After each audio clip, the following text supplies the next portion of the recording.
Boa tarde a todos. Sob a proteção de Deus, declaro aberta a presente sessão. Esta presidência, no uso de sua prerrogativa, dá as atas das últimas sessões por lidas e aprovadas. Informo que o expediente foi disponibilizado de maneira eletrônica. Passamos diretos às breves comunicações. Inscrito para falar em primeiro, o senhor deputado Mário Mota, pelo tempo de até 10 minutos. Vossa Excelência está com a palavra, deputado Mário.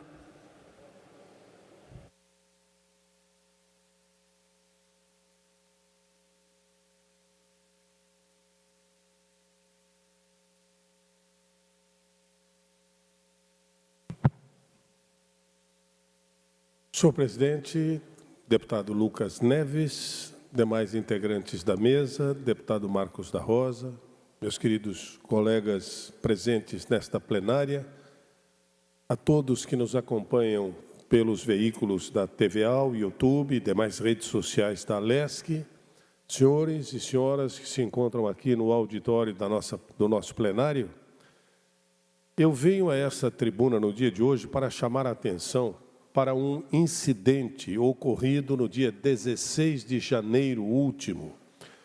Um deslizamento de terra em uma das encostas da rodovia SC-401, logo após o acesso ao bairro Cacupé, no sentido centro-norte da ilha, aqui em Florianópolis. A SC-401 é a rodovia estadual com maior movimento do Estado. E esse evento comprometeu de forma significativa a estabilidade da encosta, gerando transtornos no tráfego, impactando diretamente a mobilidade naquela região. A SC-401 é uma rodovia que eu tenho certeza todos aqui conhecem, é via estratégica para a nossa capital, conectando o centro da cidade ao norte da ilha, com um fluxo intenso diário de veículos, desempenhando um papel fundamental, não apenas para os moradores locais, mas também para o turismo e o comércio da cidade. Qualquer interrupção na SC-401 gera reflexos imediatos em toda a ilha de Santa Catarina. 16 de janeiro aconteceu esse deslizamento de terra. Já se passaram 3 meses e, até o momento, nenhuma medida corretiva foi implementada. O talude permanece exposto e vulnerável a novos deslizamentos, especialmente durante os períodos de chuvas mais intensas, chuvas comuns nesta região e neste tempo. Essa falta de ações amplia o risco de danos materiais, de bloqueios prolongados na rodovia e, ainda mais preocupante, compromete a segurança de motoristas, ciclistas e pedestres que utilizam diariamente aquele local. Apenas para ilustração, eu peço que seja exibida no telão uma imagem atualizada da área afetada.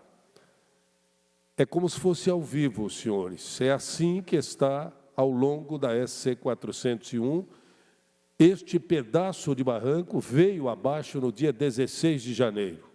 Notem que, de imediato, chama a atenção não apenas o solo exposto, mas a acentuada inclinação da encosta. A Defesa Civil de Florianópolis esteve no local no início do mês de abril para realizar uma vistoria emergencial com apoio de drones, em razão das recorrentes movimentações de solo. O objetivo do órgão é que, com a emissão do laudo técnico e sua entrega à Secretaria de Estado da Infraestrutura, medidas preventivas possam ser adotadas com a maior brevidade possível. Com esta minha fala, eu busco justamente reforçar a urgência e a importância de que essas providências sejam efetivamente implementadas. Vale ressaltar que encostas afetadas por deslizamentos apresentam elevada instabilidade geotécnica. conforme estabelece a norma técnica NBR 11682, que regula a estabilidade de encostas, intervenções imediatas de contenção e estabilização são indispensáveis em situações como esta. A ausência de ações imediatas pode agravar o problema, não apenas em razão de novas chuvas intensas, mas também devido às vibrações constantes provocadas pelo tráfego dos veículos que passam ao longo da SC 401. Diante desse cenário, que está no telão, e com firme compromisso de zelar pela segurança da população e pela preservação da infraestrutura pública, protocolamos uma indicação ao secretário de Infraestrutura, o sempre atencioso Gerry Comper, solicitando a realização urgente de uma inspeção técnica no local, também pela Secretaria de Infraestrutura, bem como a execução imediata de medidas de contenção e estabilização da encosta. Confiamos na sensibilidade e no empenho do Governo do Estado para tratar essa demanda com a celeridade que o caso requer. A população de Florianópolis e todos aqueles que fazem uso da SC 401 aguardam com legítima expectativa as providências necessárias para garantir a segurança e o bem-estar de todos. Eu agradeço pela foto e concluo, já que os assuntos são muito parecidos, lembrando que a BR-101 no Morro dos Cavalos foi interditada hoje pela manhã, durante 1 hora, para que a Arteres e suas contratadas pudessem implodir uma pedra que ainda estava no alto do ponto 28, que veio abaixo lá em 2022. O trânsito foi interrompido para que se completasse um trabalho de engenharia muito bem feito, que se estabeleceu ao longo daquele espaço, exatamente no mês de dezembro de 2022. A esperança é que os outros 26 pontos recebam a mesma atenção por parte da Arteres.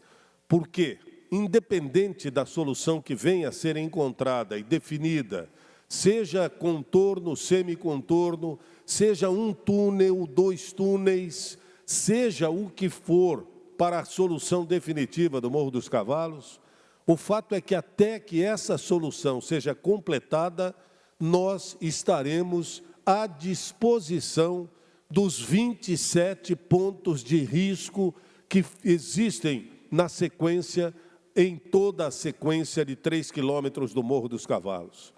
Portanto, senhores, o que estamos pedindo para a SC 401, o que a Arteres já fez no ponto 28, que veio abaixo lá em 2022, precisa ser urgentemente feito nos demais pontos de risco ao longo do Morro dos Cavalos, independente da definição que venha a ser tomada para uma solução definitiva, que não virá antes de 2, 3, 4, quem sabe 5 anos. Até lá, precisaremos continuar transitando pelo Morro dos Cavalos. A esperança é de que não haja mais deslizamentos ou que as obras de prevenção possam ser devidamente iniciadas pela Arteres, pela NTT, pelo DENIT, pelo Ministério, por quem de direito. Obrigado, amigos. Muito obrigado, deputado Mário Mota. Ainda pelas breves comunicações, deputado Sargento Lima, Vossa Excelência está com a palavra pelo tempo de até 10 minutos.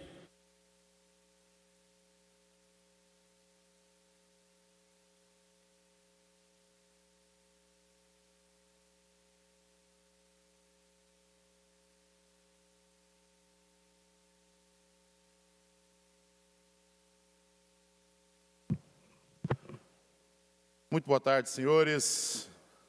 Chegamos ao final do mês de abril, o que por toda essa terra sem lei também é chamado de abril vermelho, mas em Santa Catarina nós chamamos de abril verde e amarelo. E nesse mês que se comemora, ou que se relembra a morte de 21 criminosos invasores em Eldorado do Carajás, que entraram em confronto com a polícia militar e acabaram sendo mortos, a esquerda resolveu de homenageá-los, dando a esse mês o nome de Abril Vermelho. Onde acontecem, planejaram várias invasões de terra por todo o território nacional. Fato é que o presidente Lula, por gentileza, a imagem dele ali, olha a carinha dele, de verdade. Isso inspira alguma confiança em alguém? De verdade. Isso reforça a teoria lombrosiana muitas vezes, né? Você compraria um carro usado desse cara? De verdade. Olhe bem e responda do fundo do coração. Um plano de viagens? Compraria uma moto dele? Pois é, obrigado. Esse cara aí, acompanhado do ministro das invasões, o Paulo Teixeira, marcaram agendas durante o mês de abril para visitar locais onde houveram invasões de terra. Entre elas no estado vizinho do Paraná, em Faxinal e Ortigueira, e no estado do Paraná, em Paraupebas. Paraupeba é em Minas, mas Paraupebas é no estado do Pará. Foram lá visitar assentamentos para satisfazer a sanha, né, das suas bases, que disseram que eles invadiram pouco. O fato é que houveram invasões aqui, eu listei, por todo o Brasil, invasões de terra no Pará, no Rio Grande do Norte, na Paraíba, Pernambuco, Sergipe, Goiás, Rio de Janeiro, Minas Gerais e no estado de São Paulo. Menos no estado de Santa Catarina, onde se comemora o Abril Verde e Amarelo. Por vários motivos. O primeiro dele, que no estado de Santa Catarina não existe terras improdutivas. Olha que beleza, né? Outra, a gente tem um lema no estado de Santa Catarina que diz que se tem cerca, tem dono, e é óbvio. E mesmo quem não é o dono do terreno entende muito bem esse conceito. Se tem cerca, tem dono. Se tem muro, tem dono. Então a terra alheia não foi feita para se invadir. E por que houveram invasões, como eu disse, nesse resto desse país sem lei? Muito fácil explicar. Porque no estado de Santa Catarina nós temos um executivo de direita e um legislativo feito basicamente pela direita.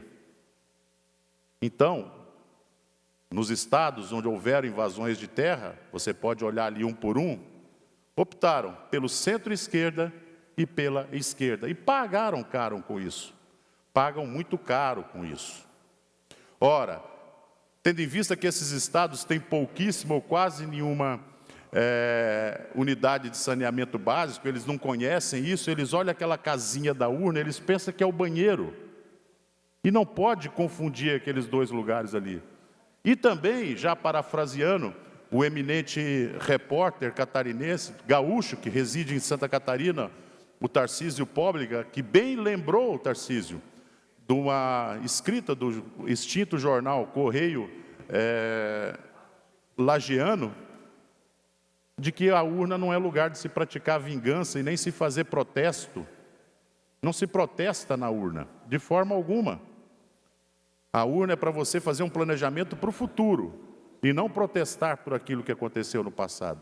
Senão você acaba votando nessas figuras grotescas que pautam no seu ideário político coisas como, por exemplo, a própria invasão de terra. Não se protesta na urna. Aqui no estado de Santa Catarina, tenho muito orgulho de estar à frente do movimento Invasão Zero, que em cada estado do país tem um deputado responsável pelo Invasão Zero. Nós montamos uma grande rede no estado de Santa Catarina e, detalhe, no mês de abril do ano passado, enquanto eu estava como secretário de Segurança Pública, tivemos a oportunidade de agir de pronto diante de 2 invasões. Não deixamos desembarcar do caminhão aqui em Santa Catarina.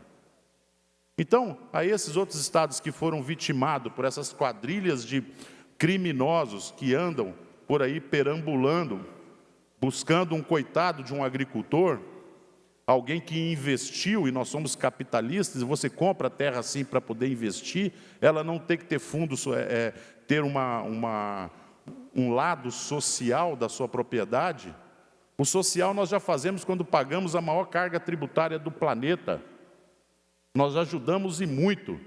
Nós ajudamos muito o social quando nós, como sexta economia do país, somos a 21ª a receber os recursos de volta para o estado de Santa Catarina. O nosso lado social nós fazemos e bem. Então, comemorando o nosso abril verde e amarelo em Santa Catarina, que graças a Deus, 0 invasões de terras no nosso estado.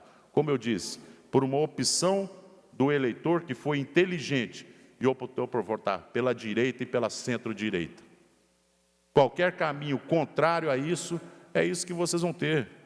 IDH baixíssimo, invasões de terra, índices elevados de violência de toda a natureza, inclusive feministas de plantão, violência contra a mulher. Ora, existe registros do estado de Santa Catarina? Sim, até porque aqui se registra. Aqui se faz a contagem do que acontece. Nós temos essa garantia de que isso acontece, que os números não são mascarados em outro estado? Nenhuma. Se mascaram compra de respiradores, se mascaram superfaturamento em merenda escolar, se mascaram número de homicídios por morte violenta com arma de fogo, se mascaram tudo isso, por que não vão mascarar a violência contra a mulher? Então nós estamos num estado abençoado, não só pelo nosso executivo, que é basicamente todo de direita, pelo nosso legislativo, que basicamente na sua maioria esmagadora é de direita, que pautam causas voltadas para o cidadão, para o eleitor. Não somos movidos por um sentimento egoísta e muito menos por um sentimento criminoso de se apossar daquilo que não nos pertence. E chegamos ao final de abril comemorando as 0 invasões, fazendo jus à invasão 0. Quero parabenizar aqui também todos aqueles que iniciaram o movimento dos trabalhadores com terra no estado de Santa Catarina. Contem com o nosso total apoio. E para aquele que pretende vir cometer crimes no estado de Santa Catarina. Nós somos muito democráticos, a gente oferece várias opções para as pessoas. Você tem o direito de não vir. Esse já é o primeiro que você pode se usar e abusar dele. O segundo, você tem o direito de, se caso for abordado pela polícia, se render. Você vai para a cadeia, vai ser ressocializado e vai voltar um cidadão melhor para o seu estado de origem. Tem o de reagir e ser morto. Nós temos todas as opções no estado de Santa Catarina.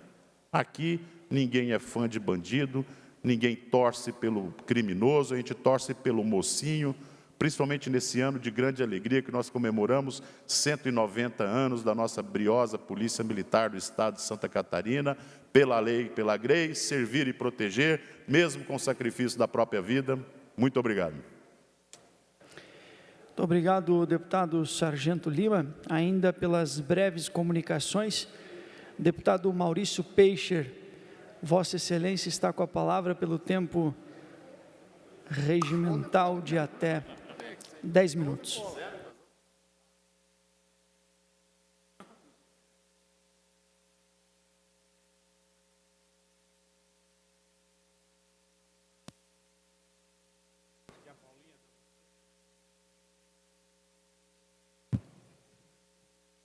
Senhor presidente Lucas Neves, demais deputados aqui presentes, público que nos assiste e também público presente.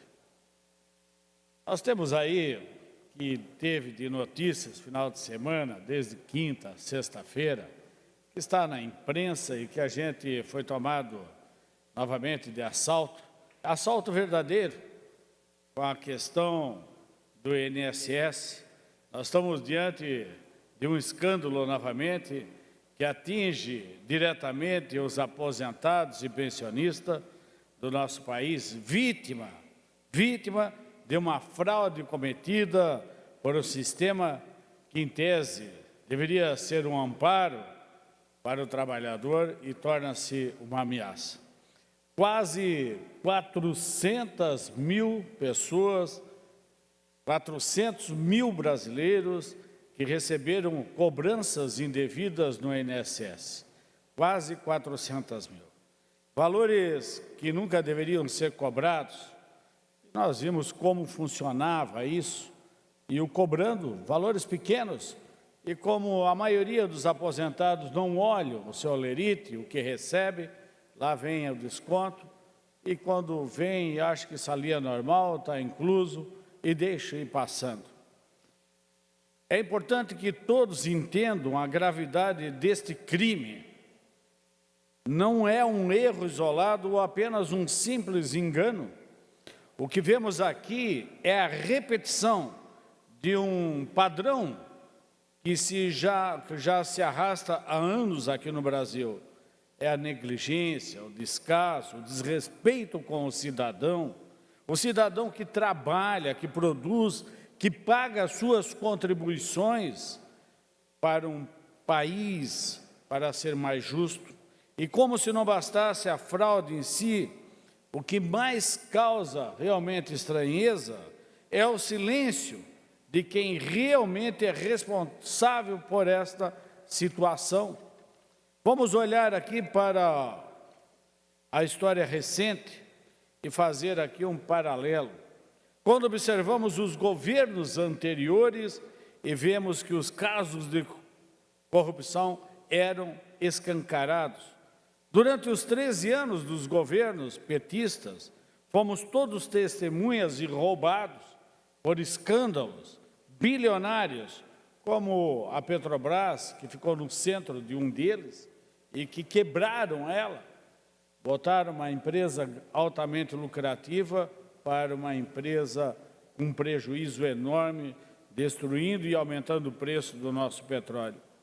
O que parecia ser uma obra de corrupção foi, na verdade, uma verdadeira ofensiva contra o futuro do nosso agente, do nosso trabalhador, do nosso contribuinte. A roubalheira era visível, sem pudor, e atingia todos os setores. Querem exemplos? Eu fui pesquisar hoje alguns exemplos que nós passamos no Brasil, que o povo já esqueceu, do mensalão.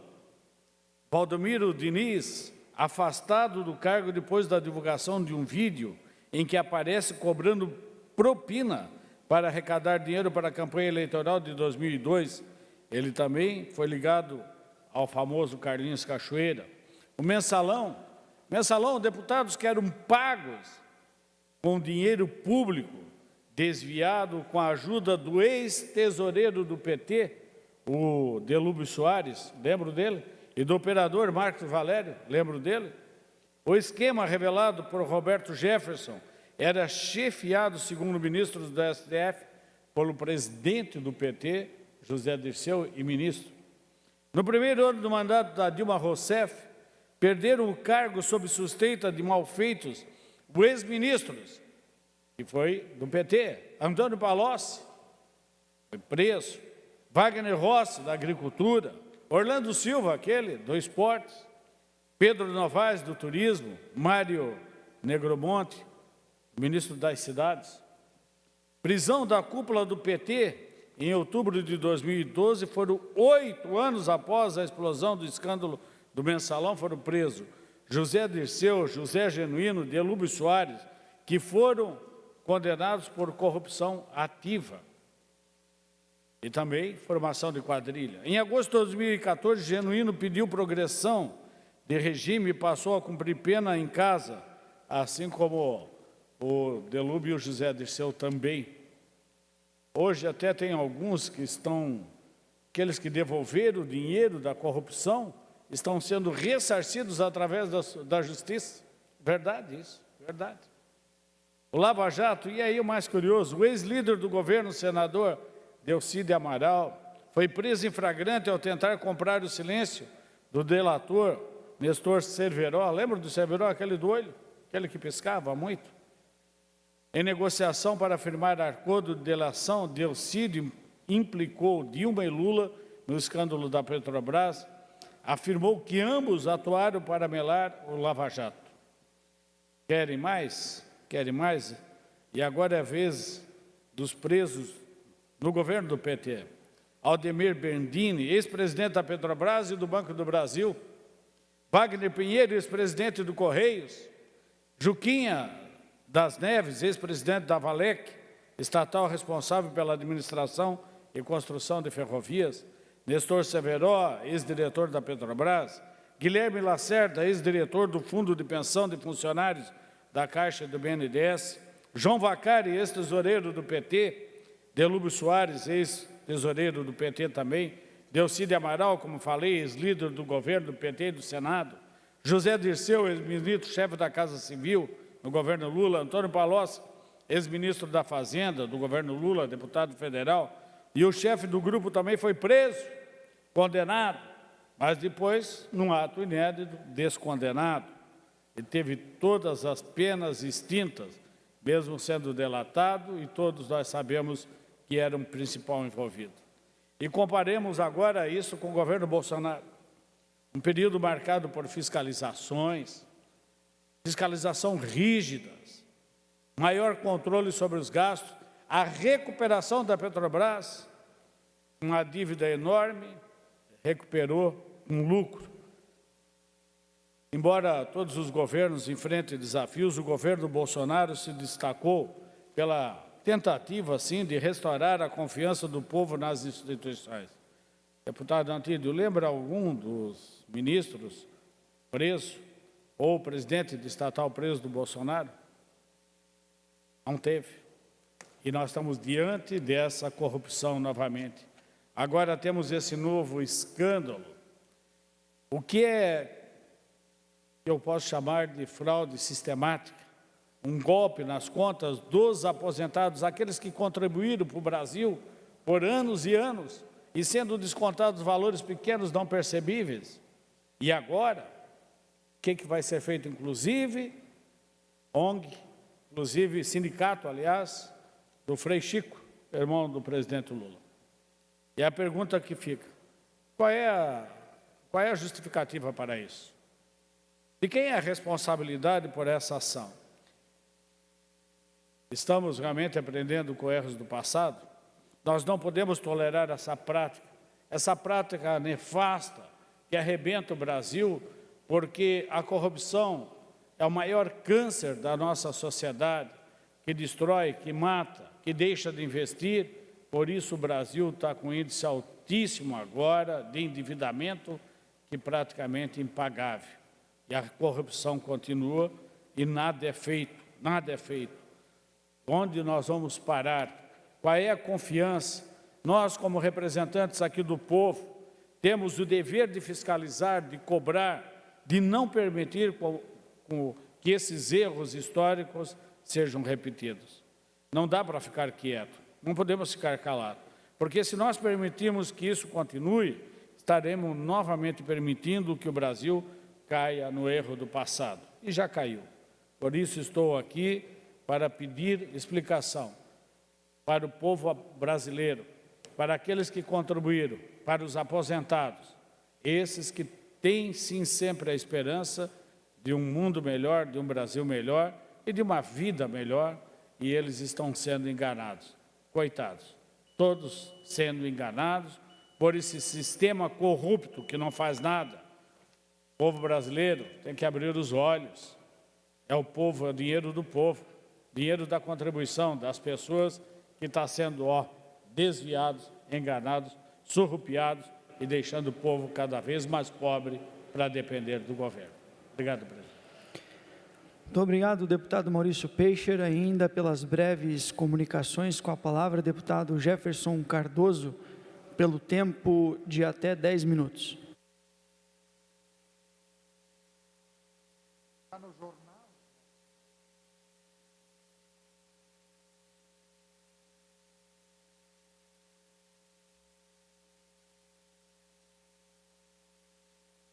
Senhor presidente, demais colegas deputados, todos que nos acompanham através das redes sociais, em especial quem está aqui na plenária hoje, bastante lideranças aí também, meu amigo Ricardo Ortiz está aqui, ex-diretor do presídio de Jaraguá do Sul, justamente com o seu amigo advogado ali, sejam todos muito bem-vindos a essa Casa de Leis.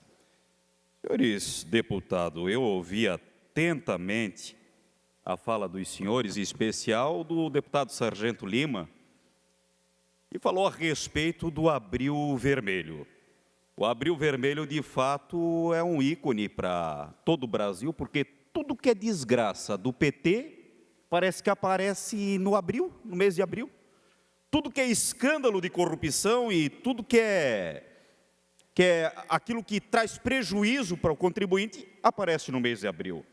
O deputado Maurício Peixe falou com muita veemência a respeito das questões dos aposentados, 6,3 bilhões de reais desviado das pessoas menos favorecidas, daqueles que levaram a vida inteira para contribuir, esperando ter um sossego na sua velhice, e se depara com um dos maiores escândalos de corrupção vindo de qual governo? Governo do PT.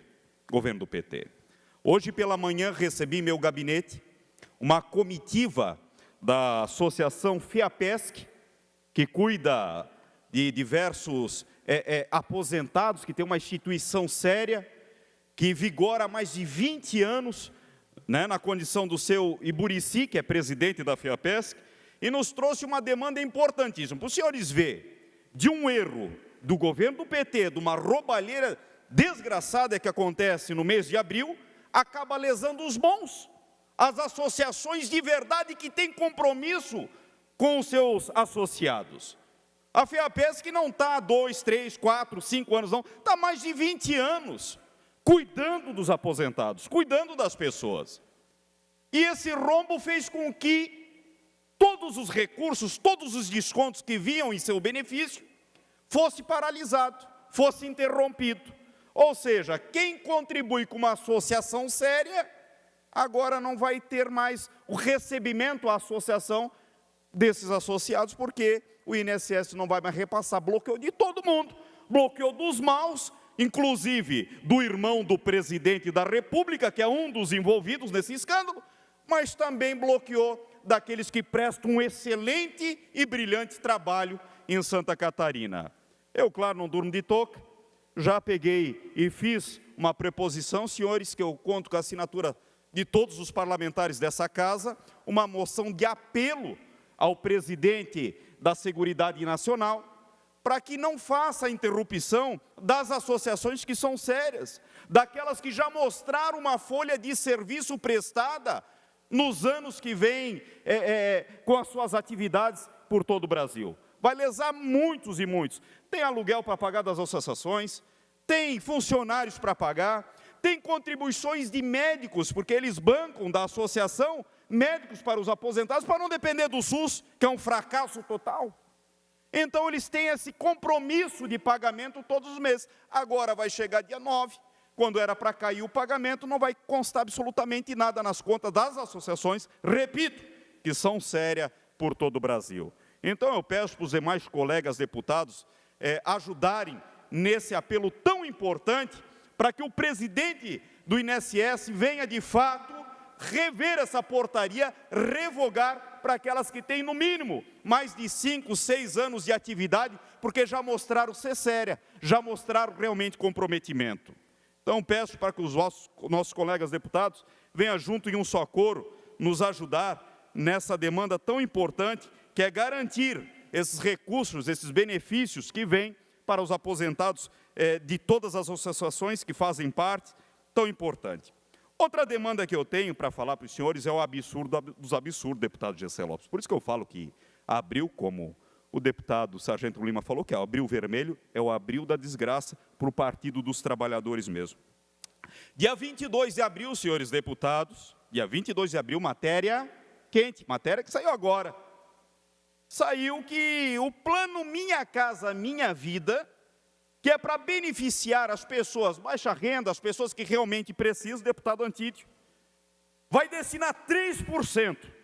3% das vagas para quem? Para o trabalhador? Para aquele que faz 2 turnos no chão de fábrica? Vai destinar 3% para quem?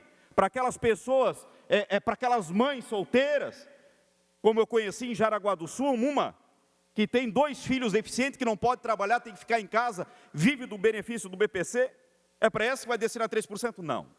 Vai destinar 3% da reserva do plano Minha Casa e Minha Vida para quem? Para os moradores de rua. Eu fico abismado do tamanho da incompetência, da ingerência do governo do PT, de fazer esse escárnio com toda a sociedade e com todos nós que contribuímos para que realmente as pessoas venham ter uma moradia digna no Brasil. Agora, destinar para morador de rua e com 100% do benefício ainda do financiamento pago pelo governo, é um verdadeiro escárnio com a cara da sociedade. É um dos maiores absurdos já vistos na história desse país. Porque se os senhores pararem para pensar, 90% dos moradores de rua não foram para a rua porque foram mandados embora de suas casas. Foram para a rua porque a maioria, 90% segundo os dados, são usuários de droga. A família não aguenta mais dentro de casa. Já saiu de 1, de 2, de 3 centros de recuperação e não resolve a vida deles. E agora o desgoverno do PT vai beneficiar essas pessoas, moradores de rua, com uma casa. E vai ficar a ver navio as pessoas que tanto precisam. É um escárnio, é um tapa na cara do trabalhador, do pai de família, que está esperando 1, 2, 3, 4, 5 anos, uma oportunidade de ter uma moradia popular, uma oportunidade de gozar desses benefícios. E aí não para por aí, não para por aí. Outro escárnio é que daí fizeram a cota para moradores de rua e fizeram a cota da cota, que é para os trans também, para as pessoas trans. As pessoas trans agora vão ter também direito prioritário a uma moradia popular. O que diferencia uma pessoa trans de qualquer outro cidadão de bem desse país? O que diferencia é que tem que gozar deste privilégio para ter uma moradia na frente de uma mãe, na frente de um pai que faz 2, 3 turnos em chão de fábrica para ter uma moradia popular. É um escárnio, é absurdo em cima de absurdo que revolta a população e da mesma forma que revolta já abre os nossos olhos para realmente a gente enxergar um futuro. Que futuro nós vamos querer para o Brasil? É esse futuro? Dando cota para morador de rua ter casa, usuário de droga ter casa, que foi para a rua, não por falta de oportunidade, na maioria deles, foram para a rua porque escolheram viver nessa condição. E para as pessoas trans, que não diferencia em nada de qualquer outro cidadão de bem, o que nós esperamos de um Brasil vivendo essa situação de um desgoverno que não privilegia o trabalhador, que não privilegia a mãe que está com 2 filhos, como é o caso lá em Jaraguá do Sul, com deficiência dentro de casa, esperando uma oportunidade, mas que beneficia o pior, o escárnio da sociedade, que são esses que optaram, estou falando do morador de rua, que optou viver na rua sob influência de droga. Peço para que os colegas se atentem a esse clamor, que não é o clamor desse deputado que está nessa tribuna, mas é o clamor de uma sociedade revoltada com desgoverno que vem dia após dia prejudicando todos os tipos de pessoas, inclusive os aposentados, inclusive aqueles que contribuíram uma vida inteira para ser enganado pelo governo do PT, quando mais precisa do seu benefício e da sua aposentadoria. E vamos rever os nossos posicionamentos, senhores deputados, que a sociedade lá fora, aqueles que nos colocam aqui, venham rever o seu posicionamento também, porque desse jeito a máquina vai quebrar e vai quebrar mesmo. Muito obrigado, deputado Jefferson Cardoso, ainda pelas breves comunicações. Deputado Antídio Lunelli, Vossa Excelência está com a palavra.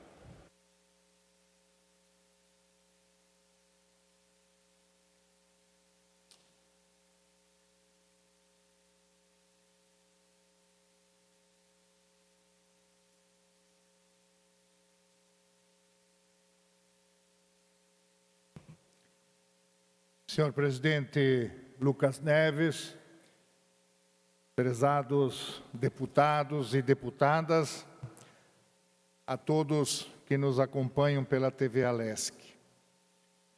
Hoje, colegas deputados, eu venho aqui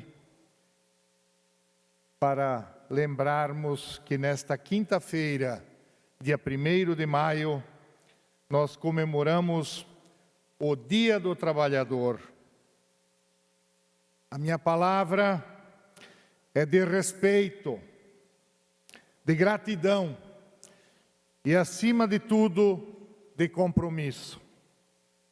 Porque a verdade é simples: não existe país forte com trabalhador fraco. A força da nossa economia está nas mãos calejadas de quem produz, de quem empreende, de quem acorda cedo e enfrenta o dia com dignidade. A força da nossa economia está nas mãos destes homens e mulheres que fazem, dia após dia, o seu trabalho através do suor do seu próprio rosto, a nossa economia com dignidade, com honradez. Mas, infelizmente, o que nós vemos hoje é um sistema que penaliza quem gera emprego e, por consequência, penaliza quem quer trabalhar. No Brasil, os encargos sobre a folha de pagamento chegam a 52%. Isso mesmo, mais da metade do que o empreendedor paga não vai para o trabalhador, vai para o governo.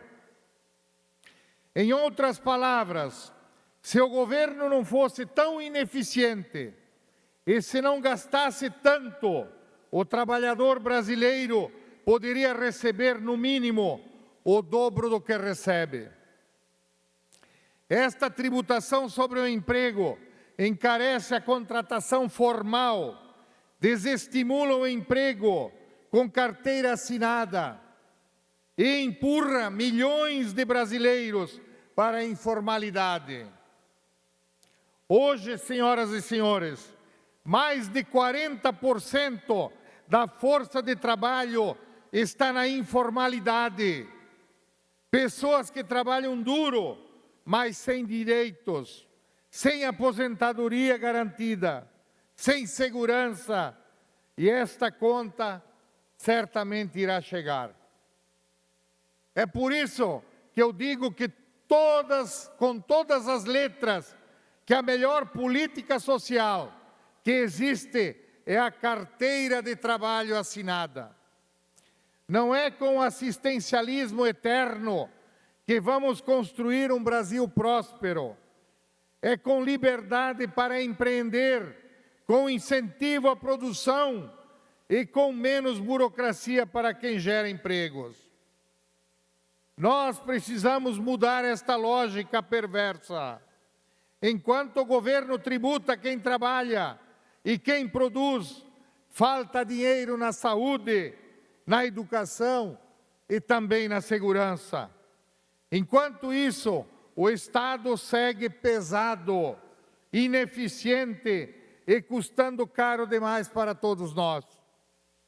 O meu compromisso é com quem trabalha, é com o empreendedor que quer crescer, com o jovem que busca o primeiro emprego, com o pai e mãe que querem sustentar os seus filhos com dignidade. Vamos lutar por um Brasil onde o trabalhador seja valorizado de verdade. Não com discursos prontos, mas com ações concretas. Eu defendo a desoneração da folha de pagamento, mas para todos e não para beneficiar um ou outro setor. Temos que ter uma política de incentivo ao primeiro emprego e ao microempreendedor. Menos impostos e mais liberdade para produzir. Menos impostos e mais dinheiro na mão do trabalhador. Porque quando o trabalhador cresce, o Brasil também cresce com ele. E é esse o futuro que nós queremos. Um Brasil de oportunidades reais, onde o trabalho seja o maior patrimônio para cada cidadão. E que todos possam viver com dignidade, realizar seus sonhos e cuidar de suas famílias e acabar de uma vez por todas com este governo corrupto, como o que nós temos visto agora recentemente, com 6,2, 6,3 bilhões de dinheiro desviado do nosso INSS, dos nossos aposentados, das pessoas que mais precisam. Eu desejo a todos um feliz Dia do Trabalhador. Vamos em frente, com fé no trabalho e no nosso povo, com ordem e progresso que está na nossa bandeira nacional. É isso que nós precisamos, de ordem e progresso. Seria isso, senhor presidente. Meu muito obrigado. Muito obrigado, deputado Antígio Lunelli. Não existem mais oradores inscritos para as breves comunicações, portanto, passamos ao horário destinado aos partidos políticos. Primeiro partido, Bloco Social Democrático MDB, PSDB. Bloco União PSD, PRD. Bloco Democracia, Inclusão Social e Igualdade, PT, PSOL. Bloco Podemos, Republicanos, de Novo. Bloco PP, PDT, PL. Não havendo mais oradores inscritos, nem para o horário dos partidos, nós vamos suspender a presente sessão, que retornará às 16 horas com a ordem do dia. Obrigado.